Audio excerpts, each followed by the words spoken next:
So how is this all going to play out? I don't know exactly, but what I do know is that the longer this goes on, the bigger it's going to be.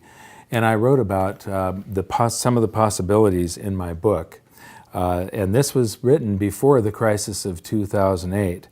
And so in here, I refer to Ben Bernanke, but I'm going to change that to just the Federal Reserve or central banks for you right now.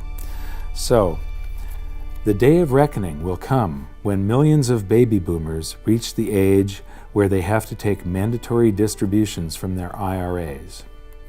As they find that the investments they were counting on for their retirement, their homes and their IRAs full of mutual funds, have actually lost value, that the amount of stuff that they can buy from the proceeds if they sell their home is actually less than when they bought their home.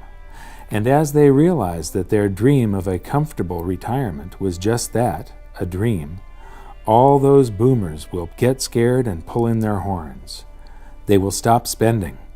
They will start selling off their assets, and the greatest stock market crash in history will unfold as more and more boomers panic and sell.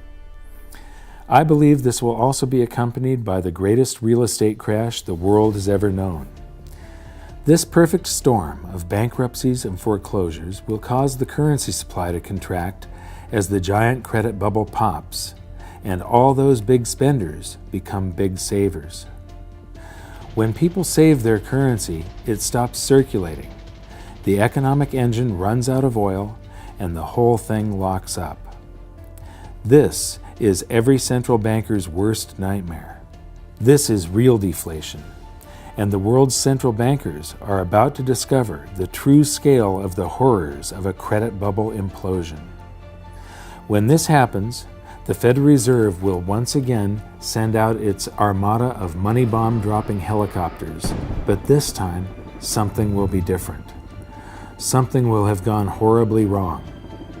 The bombs will have been defused. The Fed will try pumping the banking sector by buying up every kind of debt they can get their hands on, but to no avail. They will go to the extraordinary measures that they had said they were prepared to go to. They will buy every mortgage, mortgage-backed security, and any other type of debt that panicky investors and banks are trying to sell, but nothing good will come of it. They will start buying stocks to buoy the stock market, but retail sales will continue to plunge. They will try broad-based tax cuts, but it won't jumpstart the economy.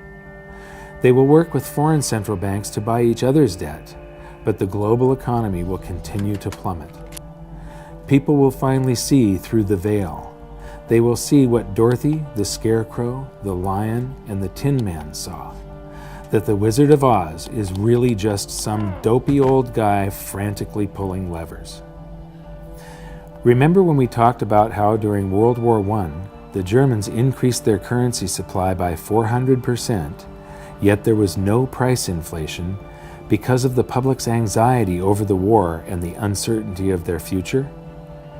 Imagine the anxiety 75 million baby boomers will feel as they approach retirement, only to find their homes and their mutual funds are now worth next to nothing.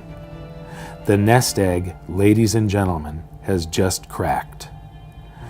When they get their tax rebates, are they going to buy that new big screen TV and the latest cell phone? I think not. I think they're going to save every dime they can get their hands on, just like in Germany during the war. But there will be a point at which a threshold is reached. For each income class it will be different. It will be the point where they feel that they've finally got enough saved for retirement. For some it will be $100,000, for others it will be $1 million, and for others still it will be $10 million. The Fed knows there is a point where they'll finally feel safe enough to replace that aging computer and maybe get that new TV. At this point, the boys at the Fed will buy enough government debt to fund tax rebates for all the taxes in the previous year, but still, nobody will buy that new car. The threshold the Fed is looking for will not be reached. Then, in not-so-quiet desperation, the Fed will say, "Screw the helicopters, send in the bombers." And as the shadow of millions of stealth currency bombers darken the skies, currency will begin to fall like rain in the desert. As Joe Sixpack and John Q get tax rebate checks in the mail for all the taxes they paid during their entire lifetimes, fear will be temporarily alleviated and some of that currency will come out of hiding, just as in Weimar Germany. Prices will rise quickly and dramatically as all that stored up currency energy is released.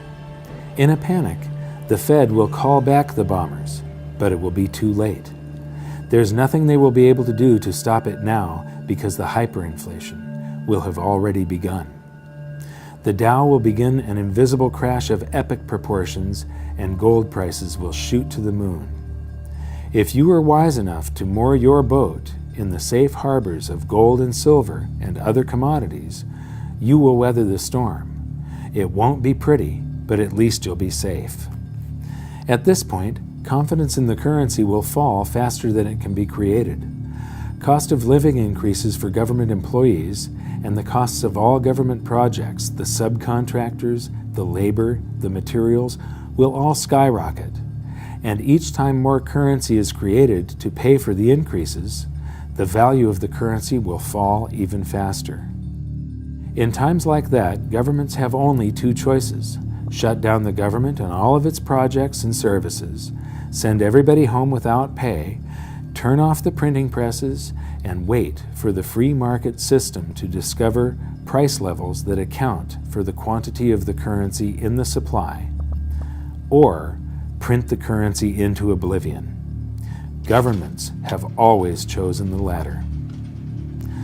But the stored up energy of excess currency creation doesn't have to take place within the United States, and it doesn't necessarily have to be in the future.